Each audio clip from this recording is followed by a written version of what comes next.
तो ये है वो कमेंट जिसके लिए मैं ये वीडियो बना रही हूँ। मुझसे पूछा गया है कि रितु दीदी के लिए अपनी राय दो। जय श्री कृष्णा सभी बहन भाइयों के लिए। कैसे हो आप सभी? भगवान की कृपा से सब बहुत अच्छे होंगे। तो मुझसे ना निशा सिस्टर हैं, अब मैं नहीं जानती वो मुझसे छोटी हैं या बड़ी हैं, लेकिन उन्होंने ना मुझसे राय मांगी है रितु दीदी के लिए। वैसे तो मेरा कोई मतलब ही नहीं है कि मैं किसी के लिए कुछ भी बोलूँ, क्योंकि मैं तो खुद ही इतनी ज़्यादा परेशान हूँ कि मैं किसी के लिए क्या सलाह दूँगी, क्योंकि सबकी अपनी इच्छा होती है, कौन क्या करना चाहता है। वो भी परेशान है, सब परेशानी है, तो वही है।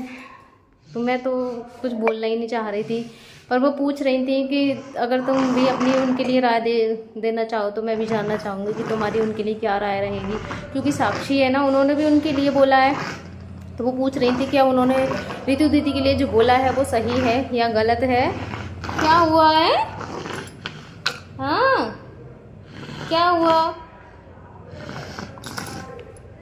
तो बस यही है कि सब अपनी अपनी जगह सही है, किसकी क्या राय है वो भी है, लेकिन रितु दीदी है ना, उनका भी जीवन है, सबकी अपनी कहानी है, और किसको क्या अच्छा लगता है वो भी ठीक है। क्योंकि मेरी तो दोनों से ही बातें होती हैं, मेरी रितु दीदी से भी बात होती है और मेरी साक्षी से भी बात होती है, दोनों से ही बात होती है मेरी।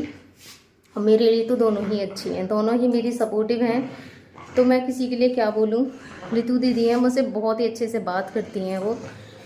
बस ये है कि आना जाना नहीं हुआ है, मुझसे वो काफ़ी दूर हैं, लेकिन मुझसे बोल रही थी कि जब भी मेरा नोएडा में उनका कुछ कनेक्शन है कि मैं अगर वहाँ आऊँगी तो तुम्हारे पास ज़रूर आऊँगी। फ़ोन पे भी बातें मुझसे इतनी ज़्यादा नहीं होती हैं, लेकिन हाँ कभी कभी हो जाती हैं, क्योंकि ये है मैं भी बहुत ज़्यादा बिज़ी रहती हूँ। मैं अपनी तरफ से तो कॉल किसी को भी नहीं कर पाती हूँ, ना तो मैं अपने गाँव में ही करती हूँ, ना कहीं और कर पाती हूँ। मैं कभी भी कॉल नहीं करती हूँ, अगर कॉल आ जाती है तो मैं रिसीव ज़रूर करके बातें कर लेती हूँ। वो भी ऐसे करती हूँ कि फ़ोन को कान पे लगा के ऐसे दबा के बात करती रहती हूँ और अपना काम करती रहती हूँ। बस कुछ कुछ काम ऐसे होते हैं जब मैं बात नहीं कर पाती, तो उस टाइम पे मैं फ़ोन भी रिसीव नहीं कर पाती हूँ, मेरा फ़ोन बजता रहता है और मैं फ़ोन नहीं उठा पाती हूँ। तो बस यही है, मेरी दोनों से बातें होती हैं और मेरे लिए दोनों ही अच्छी हैं, दोनों ही मेरी सपोर्टिव हैं, क्योंकि हम सब के सब एक ही स्थिति वाले हैं। वो भी परेशान हैं, है ना, वो भी परेशान है, आप भी जानते हो। और ये शादी वाला जो फैसला है वो उनका खुद का निजी फैसला है, उसमें हम क्या करें। उनकी इच्छा है शादी करना, वो चीज़ ठीक है, वो चाहती है शादी करना, लेकिन इसमें जो सबसे ज़्यादा प्रभाव अगर किसी पे पड़ने वाला है ना, तो वो बच्चों की लाइफ पे पड़ेगा, क्योंकि बच्चों के लिए ये डिसीजन अगर देखा जाए तो गलत है। क्योंकि सबसे ज़्यादा अगर प्रभाव पड़ेगा तो बच्चों की लाइफ पे पड़ेगा, बच्चों के आने वाले आगे के समय में भी इसका बहुत बड़ा प्रभाव पड़ने वाला है। बच्चों के लिए अगर ये देखा जाए तो उनका फैसला सही नहीं है, लेकिन अगर खुद के लिए देखा जाए तो उनका भी पूरी लाइफ पड़ी है। तो सबकी अपनी इच्छा होती है, कौन कैसे जीना चाहता है, कौन कैसे नहीं जीना चाहता है। उन्हें लगता है कि मुझे शादी करनी चाहिए लाइफ टाइम के लिए, ऐसी बहुत सारी समस्याएं सामने आती हैं कि उस समय एक लाइफ पार्टनर का होना भी बहुत ज़्यादा ज़रूरी है।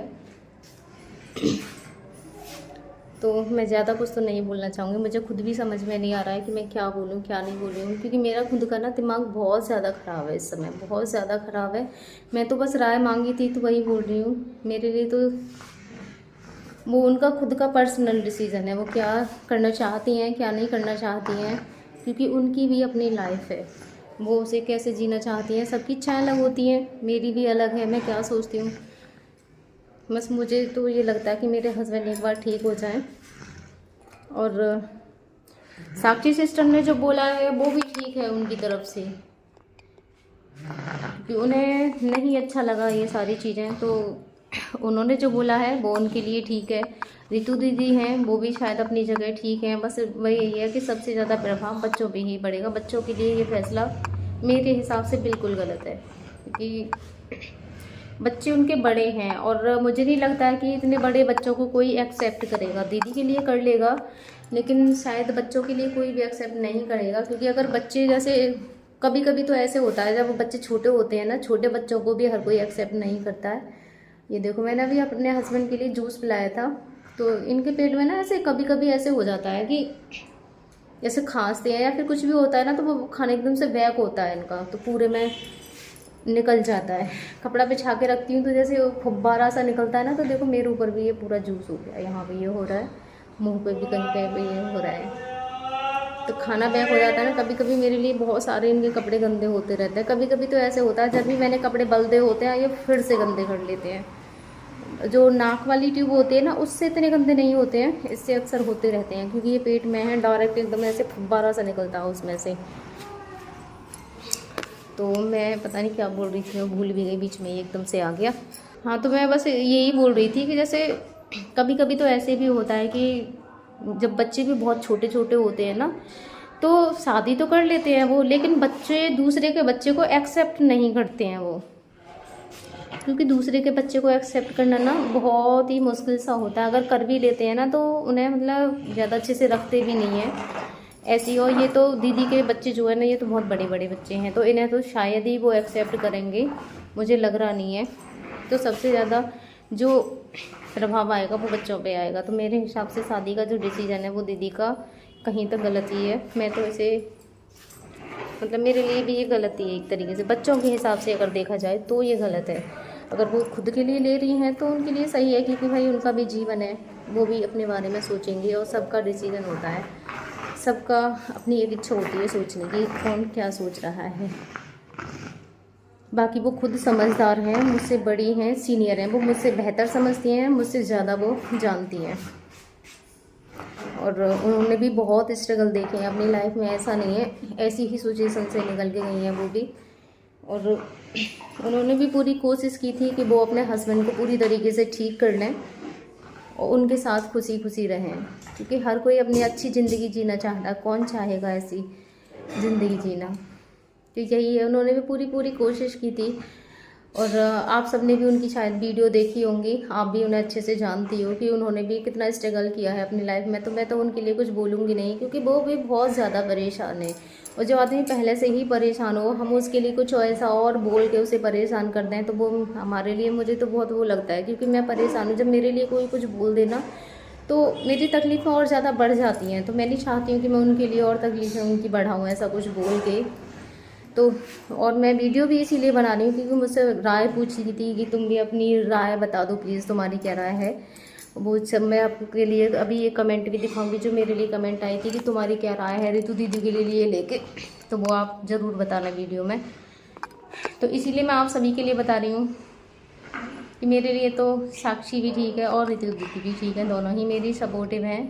बाकी वो खुद समझदार हैं, अपने डिसीजन लेना भी जानती हैं। वो खुद जैसे कभी कभी ऐसा होता है मैं बात करती हूँ वो खुद उल्टा मुझे समझा देती हैं कभी कभी, तो ऐसा भी है। लेकिन हाँ, ऐसा होता है कि कभी कभी जब हमारा दिमाग ख़राब होता है तो हमारे डिसीजन है ना वो भी गलत हो जाते हैं। हमें समझ में नहीं आता है कि हम आखिर सोच क्या रहे हैं, हम जो कर रहे हैं वो सही है या गलत है। जब दिमाग थोड़ा डिप्रेशन में होता है ना तो अक्सर गलत हो जाता है हमसे क्या किसी से भी हो जाएगा, क्योंकि हर समय माइंड फ्रेश नहीं होता है और कभी भी कुछ भी हो जाता है, ऐसे ना चाहते हुए भी हो जाता है। तो शायद उनके साथ भी कुछ ऐसा ही हो, वरना वो खुद में बहुत ज़्यादा समझदार है। मैंने उनसे बातें की हैं, वो बहुत अच्छी हैं, तो हो जाता है कभी कभी। बाकी मेरा इतना ही है। तो बस आप सब अपनी इस बहन को सपोर्ट करना ना भूलें, क्योंकि मेरा भी बहुत ज़्यादा दिमाग ख़राब रहता है, मेरे सिर का दर्द भी बंद नहीं है और अभी भी दिमाग ऐसे लगता है मैं करूँ तो क्या करूँ। मैं खुद बहुत ज़्यादा परेशान हूँ, समझ में नहीं आता।